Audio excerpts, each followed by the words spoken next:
and the speed in which your people solve these things, that's what truly differentiates an A player from a B or a C player. And in those moments, they sometimes have this realization of like, oh fuck, you know, I've now got the wrong people that aren't going to get me to that next level. You could pretty quickly, with not a ton of effort, you don't need to be great at what you do to get to like 200,000-300,000 a month. But then people stall there. The importance of that for all the marketers out there is ROAS, return on ad spend. Everybody talks about ROAS. It's only a function of two things. It's that equation. It's a function of your and preferred funnel currently out of any funnel that you could have a client run.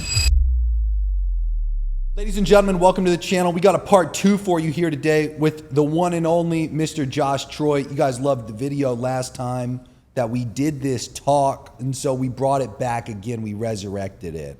We are going to be yapping professionally, D1 yapping today about some of the top sales and marketing lessons that we're currently seeing work best across $1 million a month deals. We have a few deals together that do a couple $1 million a month, $1 million months, ones that are trying to get there.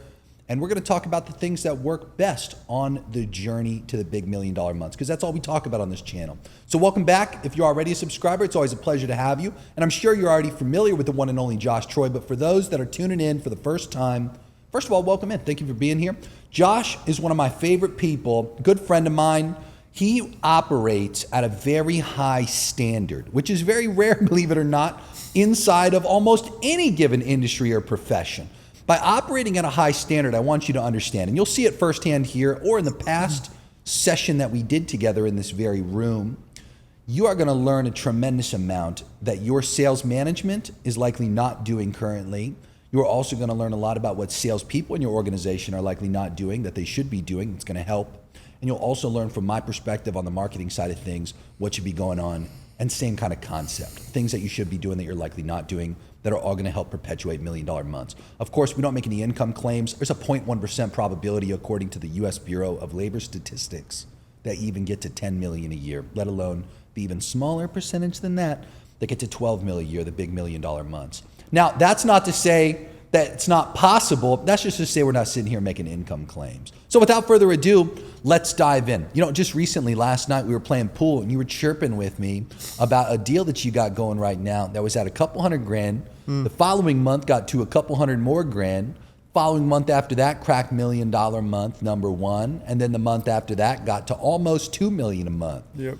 In that specific deal, from your perspective, a deal that has a lot of progress, because that's what a lot of people struggle with on this channel. They're stuck somewhere at a couple $100K a month, and some of them, to be fair, already cracked $1 million a month, but then they're looking for the next $1 million a month. But they've hit a plateau. They get stuck, and it's been a long, drawn-out duration of time, whether it's been a couple months or whether it's been, unfortunately for you, years. Yep. In that deal, you made a lot of progress, and I occasionally see progress like that in deals too. But the point being, there's always something that stands out in deals like that, that you can reflect on, point your finger at, and say, this is some of what is causing that. What in that specific deal would you say is perpetuating it forward right now? Yeah, it's an interesting topic because, you know, I also shared last night that I was in a business meeting with another company who had a kind of similar offer, but that's not even the point. The point is they're in a similar situation, and we'll kind of contrast that in a second here. But in this specific deal, the client was doing a few $100,000 a month, $250 to $300,000 a month, and they had sat there for like a year. And that's a really common thing I see in this industry. It's pretty, I don't know if I'd say the word easy, but you could pretty quickly, with not a ton of effort, you don't need to be great at what you do to get to like 200,000-300,000 a month, right? Yeah. See it all the time, but then people stall there.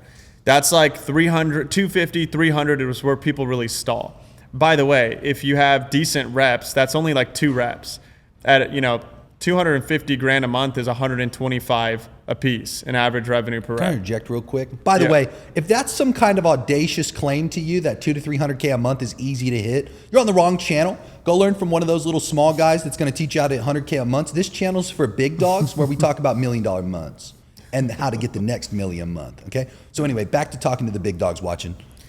Yeah, I mean, dude, it's funny though, because we've been in this space long enough where, I mean, we usually don't even take accounts if they're not already at a couple $100,000 a month, because if you can't figure out how to get to a couple $100,000 a month, you know, there's some deper ises usually. 100%, yeah. You got some blocks you got. I mean, $20,000 a month, if you have a 10K product, dude, it's like, that's 20 sales, right? Am I Yeah, it's 20 sales. Somebody will do the math for us if Someone we're will wrong. do the math. Call us out. I think it's like the most. We've had a rough day. Okay, it's like the easiest math. But it's a handful of sales. So it is simple in that way. You need 2 reps. You're not at a bunch of scale. And anyways, this client got to a few hundred grand. They just stuck there for like a year. And what was interesting about this, when we take on these relationships, there's a ton of different scenarios. All different scenarios. But my favorite one is when things are going well, they just don't know how to keep scaling. Yeah. And so the first thing that I looked at is I look at their metrics. They had like a 4x ROAS, healthy profit, everything looked good. I'm like, I don't understand. What is the problem? Just increase the ad spend. It was increase your ad spend. They couldn't find reps. They had 2 reps, or actually they did not have 2. They had 4 reps, but one was like a quasi setter. And they just, every time they hired more, they couldn't find good talent. So, one of the things, this, Jeremy, I always say, if you're going to outsource sales, you have to evaluate them evaluate the sales agency based on their ability to predictably attract and retain top talent. It's number one. Nothing else even matters if they can't do that. If they're doing like warm friends, referrals, whatever, no. Like you need a predictable recruiting engine, right? Yep. I think we hired something like 15 reps last week alone. Yep. That's not every week. That was a busy week for hiring, but like we can do that because of our hiring engine. So anyways, they needed a couple reps. This client wasn't even in a CRM, so they had a lot of revenue leakage. There's a lot of opportunity missing there. They didn't have a CRM? They didn't have a CRM. That's one I haven't seen in a long time. They were literally operating out of a spreadsheet. How much did they get to in a month? $300,000 a month without in a spreadsheet. You got it. Yeah, it's crazy. With the spreadsheet. Yeah, I was like, damn. I don't know if I should make fun of you or be impressed. Combination of both. Combination of both. Yeah. Anyways, I'm using too many words to explain this. The bottom line is, all I did was say, okay, increase your ad spend. We'll hire a couple reps, and we did that like 3 months in a row. This was in February. We ended June a little under that couple million a month mark, cash collected. What did it get up to? And that was in 4 months. What'd you say? How much did it get up to? It was at 1.77 or something like that, just under 1.8 million.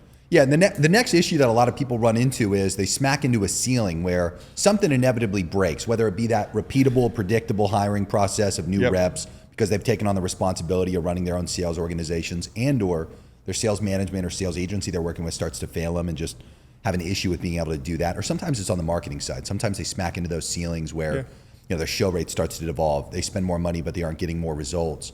And from this point, and I think this is a really important thing to point out, they become turtles, okay? And instead of unleashing a very high level of aggression towards solving that problem scenario, that specific problem cycle extremely quickly, they settle into unknowingly. Like they sit here and they watch us and they're thinking to themselves like, well, no, I have organizational attention, on this problem cycle, and I think we're going through it fast enough. Yeah. But what they don't understand is the speed in which you solve these things and the speed in which your people solve these things, that's what truly differentiates an A player from a B or a C player. And in those moments, they sometimes have this realization of like, oh, fuck, I've now got the wrong people that aren't going to get me to that next level. The opportunity cost of inaction is usually the most expensive thing in these businesses. Yeah. It's crazy because I always say this, right? Like we have one simple equation in this space, one simple formula: lead flow times sales performance equals revenue. Well, dude, just think about this. If we have, for easy math, let's say it's $1,000 collected dollar per booked call. So every call they book, we can pull in $1,000, which is pretty typical if we have like a $10,000 average sales price, let's say. Yep. So if we have 50 calls a day as our lead flow target, and lead flow's down and they're getting 40 calls a day, how much did that just cost them? A lot. $10,000 a day. Yeah. And I don't know why people don't understand this, where it's like, hey guys, the lead flow is down. Here, our capacity is 50, you're at 40. Every single day that isn't fixed, it's 10 grand in opportunity cost based on a real collected dollar per booked call metric. Like that's the actual metric. Yeah. So if you go a week A 5-day business week, it costs $50,000 just because you didn't fix that one thing. Yeah, then they'll have resistance and hesitancy towards throwing real dollars at it that they currently have without realizing that opportunity cost is actually real. Yeah. You know, and it's a number that is hard for a lot of people to quantify. And do you want to talk about the tracking of that number and how to actually like quantify it?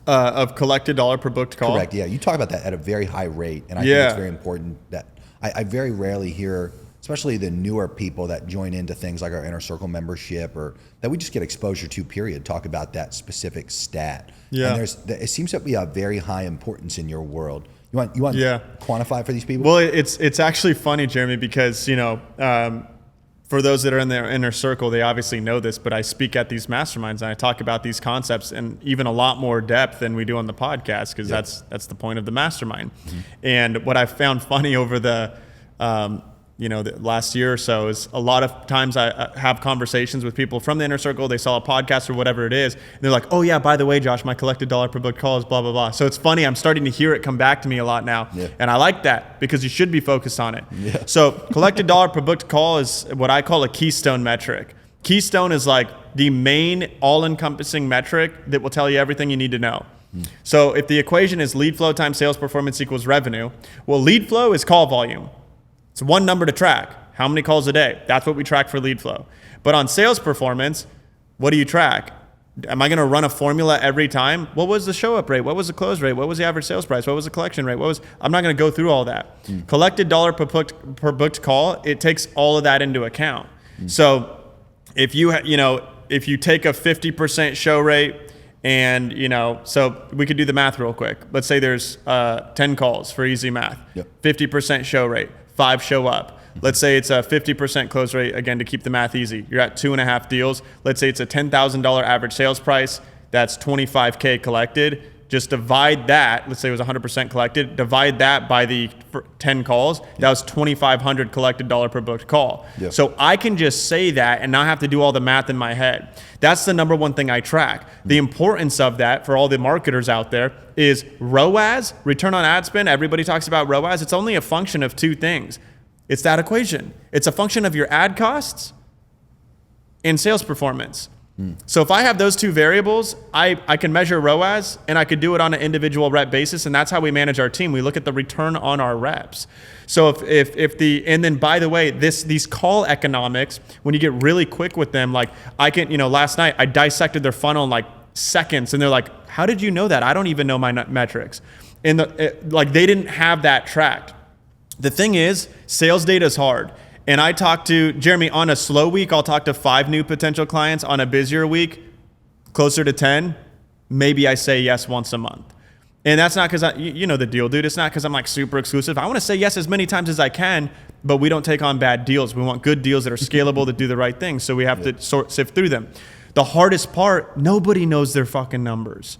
They don't know their sales data because it's hard to track. To be fair, it's very hard to track. Even some of the biggest clients, that when we start working with them, they don't have it correct. So I had to find a different way to reverse engineer into that. And so if they don't know any of those things, I go, okay, how much revenue did you do? $100,000. How many calls did you book last month? 1,000. All right, $1,000 per booked call. So I know right off the bat, and if they say that their cost per call is $200, they're at a 5x ROAS. So I just have so many ways to reverse these numbers where I can understand everything I need to know about performance with just asking a couple questions. This is more of a function of them failing to know things like the show rate, close rates across each individual rep. You just justify this statistic. Well, and it's what we measure our team against. It's the number one KPI we measure our team against, because the other metrics. So here's what I hate. If you have a sales organization, here's what you don't want to do. Stop making your entire culture around close rate. I still sometimes have to remind our management team, but it's pretty freaking ingrained at this point. But let's say it's a new director. And they, post a leaderboard in Slack of like, great job this week. Here's the leaderboard, and they do it by close rate. Big pet peeve of mine, because close rate does not mean that you're the most efficient rep. It does not mean you're getting the best return on the calls that are booked. I'll tell you why. You know how easily I can manipulate close rate? Dude, if somebody told calls and close one, you got 50. Okay, less calls. That's a good point. Yeah. Well, what about this? I'm just going to sell the cheap. Let's say you have multiple different offers. You have a 15K and a 5K. I'm going to sell all 5Ks and I'm going to put them on a 6-month payment plan. I'll close every single deal. But like, is that really what you want to optimize in the business? So the KPIs you use to run your business, dude, that affects and impacts everything, the culture and the direction you take the company in. If we start rewarding people for close rates and we make that the biggest deal, now we're rewarding people that might have bad behavior. To me, how efficient, every time that a client paid $200 to put a call on the calendar, how much did you give back to them? That's what I want to know. Collected dollar per booked call does that, and it takes away all the other bullshit. Makes a lot of sense. From a marketing perspective, I think it's also important to note you can then, from lead scoring and just how call routing works, be able to push the higher qualified calls or people that are just more probable to spend more dollars towards those closers that are also more efficient from that perspective. Do you do anything like that or encourage that in the deals that you do? When you say, do I do anything like that, you're talking about strategic segmentation based on performance? Exactly. We do. We definitely, I mean, we do with you on, so I know that's a little bit rhetorical, but there's a... Trying to put the people on game. Yeah, there's a lot of variables to lead scoring, and I'll start by saying there's 2 schools of thought. And you can make a really good argument for both, especially if you're a sales guy. I could sell the hell out of either one of these angles. But here's what they are. One angle is give the best leads to the lower performers because they're easier to close because they're such great leads. True. The other angle is no, don't do that because they're the best leads. So we need to make sure that those close at the highest rate. Plus, let's take care of the people that are performing. Also true. So it's a trade-off. I see the justification there. That it could go both There's a ways. big justification, and you know, it's something that. What do you bias towards? What would you encourage somebody watching this to take action on there? So we bias towards giving the best leads to the best reps. And there's a lot of data that we've done around this, and even we've borrowed some data from large companies that do this. And at the end of the day, you will still, so we call it a performance delta. A performance delta, by the way, is the most expensive thing in a sales operation. A performance delta is, it's exactly how it sounds. What is the opportunity cost when you take your best reps performance against your worst reps? So if you're, you know, a performance delta on just a few % different in close rate and a few $1,000s on an average sales price can cost you up to $100,000 per rep per month. I have a whole video on this. And so it's just the cost of non-performance. And so the cost of non-performance still will outweigh it with the better, you know, if the lower leads took the worst reps took the better calls. Dollar value in terms of cash collected per call, is it a static number where if it falls below it, you fire a rep, or is it dynamic relative to the deal? Yeah, great question. It's always dynamic. It's according to the deal, the offer economics, and the funnel. The funnel's the biggest thing. And so, by the way, I was having a conversation last night at this meeting, and this is a really good topic. I think that this could quite possibly dominate the rest of the conversation. What I said was, I want to play a different game. Like, if I play the same game that everyone else in this space is playing, it's super competitive. It's really freaking hard. We win because we play a different game. One of the games we play is we want to win off the economics. So with our clients, we strategize for call economics. Where can we get the cheapest quality calls relative to lead quality? And we play with those ratios all day, because I'll tell you this. If I took a call sometime this week, and on a VSL call, a normal VSL book a call funnel, it was like a $400 cost per call. The offer was $6,000. I turned it down. Yeah. Done. Why? Well, I know the industry benchmarks. Their cost per call is twice as much than it should be, especially compared to their offer price. The collected dollar per booked call, we would have to have a substantially higher close rate to make those economics work, because typically we want to be at 4 times the cost per call, because that'd be a 4x ROAS, right? So it always fluctuates, but that's what it fluctuates on. And then we stress test it to see, can we hit a minimum ROAS in a way that the client's happy with? So here's an example. On a webinar funnel, there's a significantly higher close rate. So we can afford a much higher cost per call, but we still want a similar ROAS. So it's still, so collected dollar per booked call is usually 4 to 5 times the target, 4 to 5 times what the cost per call is. And based on all those variables is how we set those benchmarks, right? And that's how we set those targets. Now, you get a $200 cost per book call, you'd want 5x that for the dollar value. $1,000. Yeah. And by the way, one of the biggest contributors of that is, because remember, it's a keystone metric, so it matters on close rate and average sales price. Mm-hmm. Well, close rate is going to be limited to an extent, meaning, let's say it's a $10,000 average sales price, you're not going to have a 50% close rate. Every crazy once in a while, we'll see some like random offer. It's like, what's happening here? But I know the industry average. I know the benchmarks and the metrics. It's not going to happen. So let's say it's 25% is the close rate that you target, 20, 25, whatever it is. Well, the rest has to be made up by average sales price. So if they have a $2,000 offer, I'm like, dude, we can't make the economics work. The call economics aren't there, right? And sometimes you increase the average sales price to play the game of economics.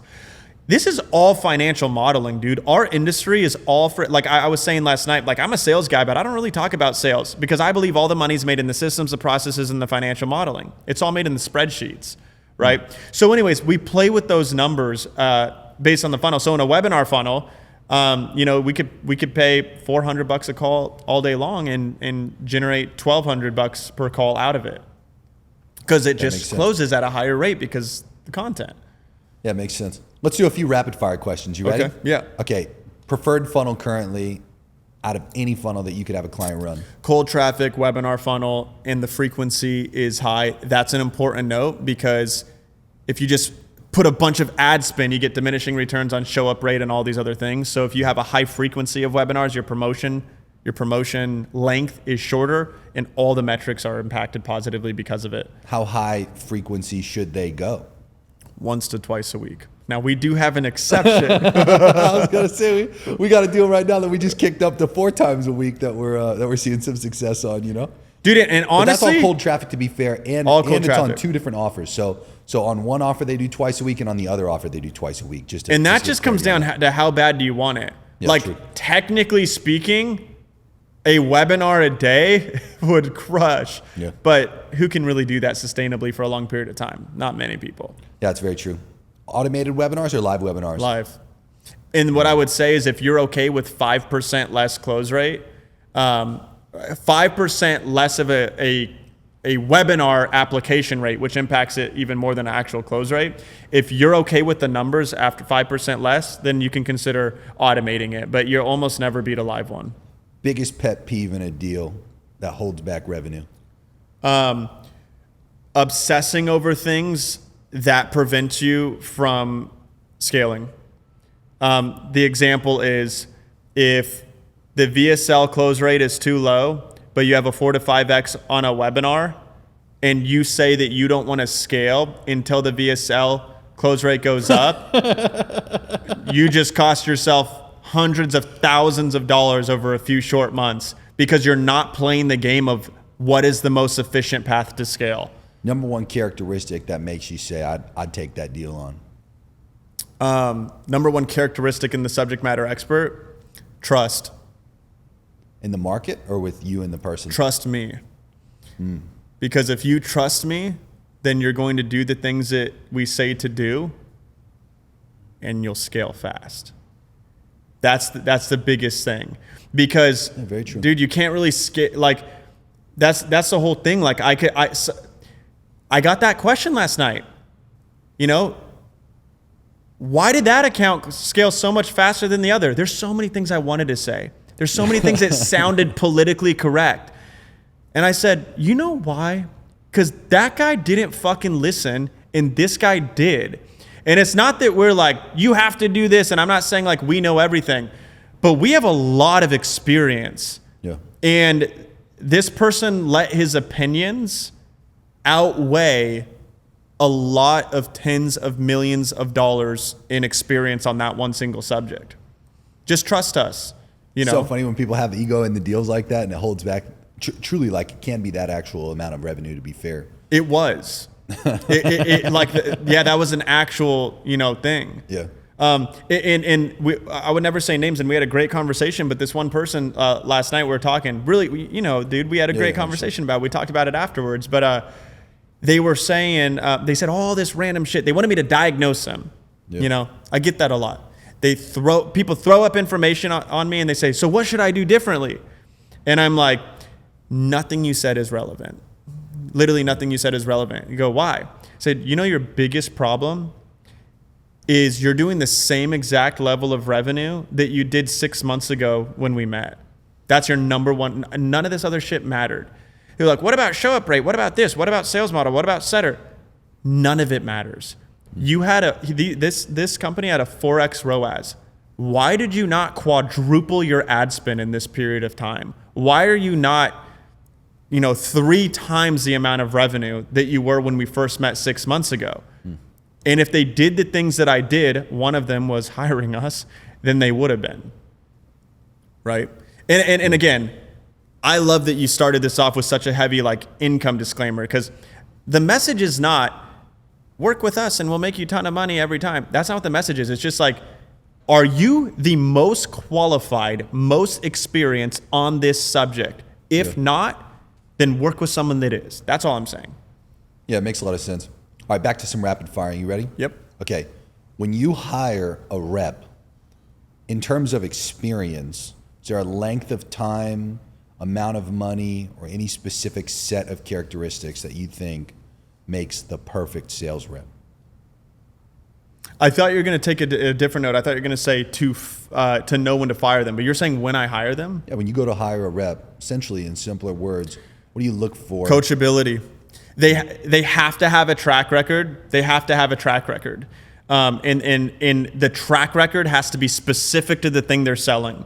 I talked to a client. I know it's rapid fire. I'll say it faster. But I talked to a client the other day, a new one, and they said, I don't understand. We hired this rep. He's done millions in high ticket, blah, blah, blah. I said, what was his offer? Dude, it was B2B, not B2C. It was like a completely different selling style, completely different offer. None of that's transferable. So transferability in their track record, hyper specific to what they're actually going to do, and coachability. Because, dude, if you're coachable, we could do anything with you. Makes sense. Dude, some of our best reps are not the best reps. What do I mean by that? Sense, yeah. They're not that good. They just listen to every single thing that we say, and they listen to the training, and they follow the talk track, and they follow the process. If I had to pick a third, money motivated and ambitious, dude. Got to be. I hate salespeople that have limitations on their incomes where they think they made enough money. Someone's always stall out and then fail to generate more for the deals. It's frustrating, and I'm not even saying this selfishly. It's frustrating to watch. This literally just happened. Somebody had the best week that they've ever had, and so they decided to take off 10 days on vacation. Yeah, just go fuck off and do nothing, yeah. I was like, what? Yeah, we had a guy, he was on an account, he got up to a good couple $100,000 a month in revenue. I think he was in the 200s in terms of his total commissions in a month. And he squirreled away a bunch of money and didn't have a high lifestyle cost, which is totally fine and fair. Yeah. But he wasn't doing anything smart with the money. He wasn't investing it. He was literally just sitting on it like a goose egg. And what ended up happening was he got to the point where he just kind of felt like he had enough, like that number all of a sudden presented itself in his account, and his productivity, his close rates, his efficiency had dropped dramatically to the point where we actually had to let the guy go, which was a crazy situation for that business at the time, just thinking, we failed. We all viewed it as we failed to bring the potential out of this guy. So anyway, he ends up having an issue with his house months later. I'm talking probably close to a year passes, and some kind of issue. I can't remember the specific situation. It was something with his backyard. Some kind of landslide happened that caused a huge couple $100,000 problem. And so the guy hits us back up, and he wanted to come back onto that account. And he says, listen, I obviously want to pursue this opportunity again. And he came back acting like he had extreme leverage, given the historical performance he had on the account. Yeah. And he gives us all these random stipulations where he was like, oh, well, to come back, I would do it part-time. He was willing to give up to 3 to max 4 hours a day, a handful of days a week. And we told the guy literally, get fucked. We were like, you're an idiot if you think well said. In any way, shape, or form we have willingness to take on such a ridiculous type of rep. And you can imagine, even if we did take that guy back, which again we didn't, how unproductive he would have been, Because to be fair, it's like, yeah, that couple $100,000 problem presented itself, and that was going to squander a bit of that cash, but it wasn't going to squander all of it. And this specific guy, listen to this, and I'm not demonizing this as a characteristic of an individual, let alone a sales rep. He valued family tremendously, way more above money by far. And there's nothing wrong with that, to be clear. If anything, that's honestly a good characteristic of an individual. Yeah, so far, yeah. However, he didn't correlate the money to the amount that he could take care of his family and what he could do for his family, what he could provide to his family. Instead, he looked at it like the greatest possible thing that man could do on earth was just spend time with his family. And as a result of this, that lowered his overall earning potential and his ability to actually like carry his family forward. The greatest thing that most of these reps have the ability to do, especially a rep like that with that level of productivity and earning potential, is to provide a life that is well beyond. Like imagine him continuing at that rate of earning for years as an example, and what he could have done for the school he could have offered his children, the health solutions. Just think a little bit more long term. Anything. Like there's so many possibilities. And simply put, not only did he lose the opportunity, he maintained this mindset of like self-worth being far greater than his actual worth was. And anytime, this is the craziest part, anytime that guy needs a new opportunity, guess who he has to use as a referral? And that client, guess what they say every single time that anybody ever hits him up and says, hey, like this guy used to work with you, how did it go? They have to tell this story of the man who came into the business, did a tremendous job, you know, driving like upwards of $7 to a couple $1 million a month, $700K, like a couple $1 million a month, give or take the month. Wow. And then became one of the greatest liabilities of a sales rep that the business has ever seen. And then became pretentious enough to come back with like those crazy claims, like, oh yeah, I'm gonna work 3 to 4 hours a day, you know, I'm the best, like you guys need me kind of mindset. Do you think that guy's gotten a single opportunity since? Like when you talk about transferable value, that man hasn't gotten an opportunity from people that he's had to have validated through that business specifically. Dude, I've seen this a lot of time. It's reliability is what it is. Because again, to be clear, like people should reward themselves. They should spend time with their family. They should take vacations. But like, that's the whole point. You know? There needs to be professionalism, consistency, and reliability in it, I think is what we're saying. And dude, I'll say this, like, there's maybe 5 things that come to mind to summarize that. Transferability in their experience. 100%. Ambitious. They got to be ambitious and money motivated. Coachability. It's one of the biggest things. I'll put culture and beliefs in the same bucket. Yeah. And then there's another one that was really good that I'll only say in your mastermind. No, I'm kidding. I forgot the last one, but those are the main things. Yeah, it makes sense to me. By the way, speaking of the mastermind, Josh has no coaching program. You have nothing that you do out there in the world. He's got a new YouTube channel, by the way, that you can go check out. However, we have Josh as an occasional speaker come at the Inner Circle Mastermind, which we have again this weekend. That's why he's here in person. And that's down, link in the description. You can check that out to join into the mastermind group.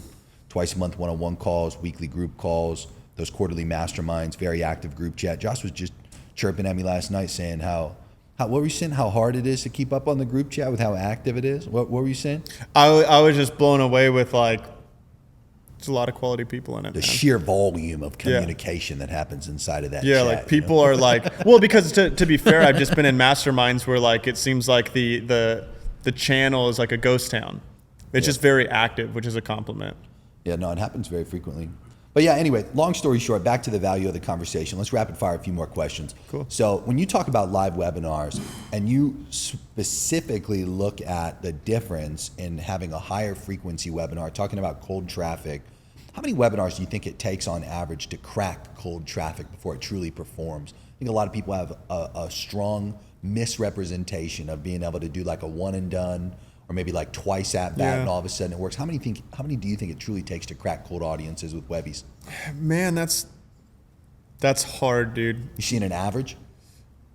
I mean, I would say like you need at least a couple months and you need, a good frequency in there. Like you need a handful of webinars to figure it out. And the reason why is because you have one surge and you have to let that play out to get all of the data and to collect it. Yeah. So I don't know, but like, I think a big thing is that people don't set aside a proper reinvestment budget and a proper evaluation period, so they quit things before they actually worked.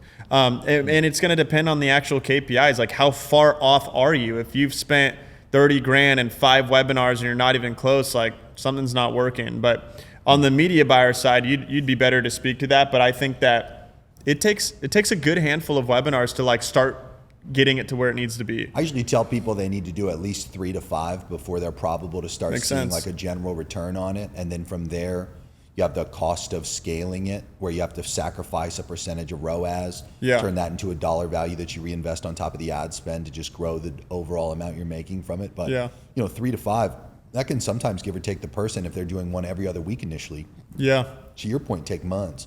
That's why I encourage a higher frequency as well, so they have more at bats and can close that cycle. Well, because again, dude, it's like the amount of time that passes, that's the most expensive thing. That's the opportunity cost. Yeah. You know, there's a really good private equity quote I read. I was reading some book and it said, the most expensive thing in your business is the opportunity cost of not hitting the budget.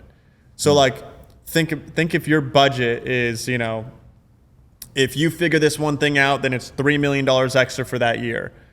Just pretend that that's what it was. Yeah. It's like, as soon as you figure it out, there's 3 million, you know, so you're buying your next level of scale, and people don't look at it that way. Like, you have to burn to learn. And like, sometimes you want to spin that as fast as you possibly can, get the quickest learning, because at the end of the day, you're just up against time. You know, the year is running out. How much more time do you have for webinars if you're doing them weekly, bi-weekly, whatever? So the higher the frequency, the better the faster you'll get to that. Now, Josh, you come onto an account and you immediately place how many closers on average? Depends on how much revenue they're doing. Let's use the example that they're transitioning over to you and they're around, let's call it $500K a month. So $500K, if you have much more than 5 closers, it's not doing well, because that'd be, you know, $100K per closer, right? So again, like, maybe you have 6, 7, whatever, but like if you had 10, it's like, what's happening here? You have the worst reps ever, or there's some other deep problems there, right? So anyways, the process when we take on a client, this is important, is we establish a baseline. There's a word called integration. It's a private equity term. It actually comes from M&A. And what happens is the number one reason that M&As fail is because of poor integration, which is exactly how it sounds. You're integrating 2 entities together, because what happens is one company buys another, they start making all these changes on how things used to work. They break all the things that worked well, and now there's this, you know, whatever. So when we go into a business, we try to make as few changes as we can in the first few weeks. And in that few weeks, we're establishing a baseline, and we're getting certainty. These are the things that have to change, and then we roll out our playbooks. You know, sometimes I tell clients that up front, very transparently, to set expectations in the onboarding process, and sometimes they're frustrated and say, well, we want to move faster. No, you don't. You want results.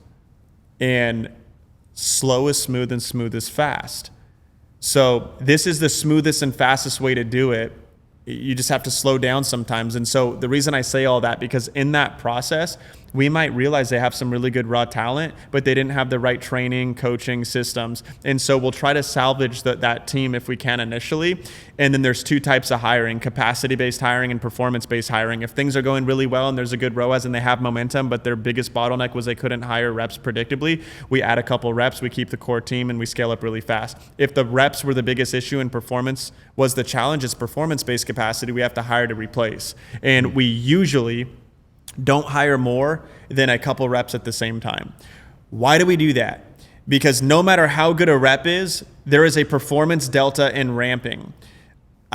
No matter what they've sold, a first rep will almost always have lower metrics in their first month.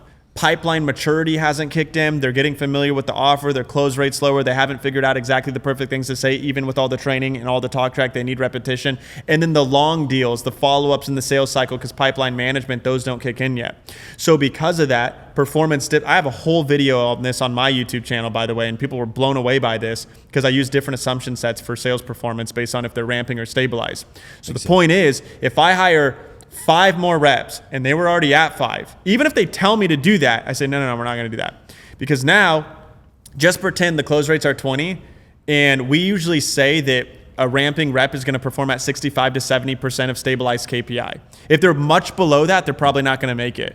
So that means if you're at 20%, the new reps are going to perform at 15. Well, if you have one rep at 15 and the other 5 are at 20, it doesn't affect you that much. If half your team drops performance by 5%, that makes a big impact to the business. The ROAS goes down, everyone freaks out. Yeah. When I know nothing's wrong, just give it a couple weeks, they're ramping.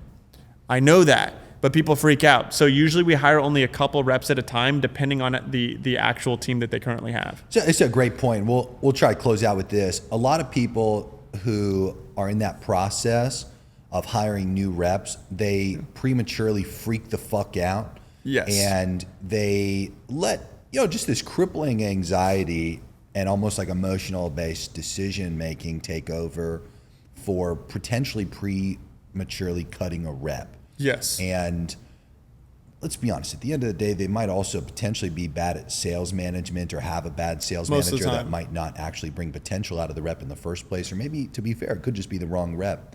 How do you technically know if it's I'll the tell you wrong right now, rep dude. or, they just need to wait? This is such a good question to end on.